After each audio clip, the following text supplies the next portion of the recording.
ఈ మాట చెప్తున్నానంటే ఈ డ్వాక్రా సంఘాలు అన్నవి ఒకటి ఎంత బలంగా రోజు నాటామంటే ఎవరు వచ్చినా ఏ గవర్నమెంట్ వచ్చినా ఏదైనా అన్నా క్యాంటీన్ లాంటివన్నీ పీకేసే ప్రయత్నాలు చేశారు, ప్రజావేదిక లాంటివి కూల్చేసే ప్రయత్నాలు చేశారు, కానీ డ్వాక్రా సంఘాలను టచ్ చేసే ప్రయత్నం కూడా చేయలేదు ఏ రాజకీయ పార్టీలు కూడా. అంటే అంత స్ట్రాంగ్ గా డ్వాక్రా గ్రూప్స్ ఉన్నాయి, ఈ రోజు సెల్ఫ్ హెల్ప్ గ్రూప్స్ అనేవి ఉన్నాయి. అంటే వాళ్ళకి వాళ్ళ కాళ్ళ మీద నిలబడాలి.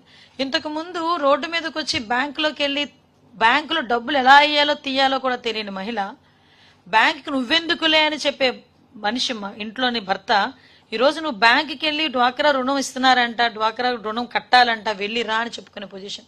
అంటే ఈ రోజు ఎంత ట్రాన్స్ఫర్మేషన్ ఒకసారి చూడాలి.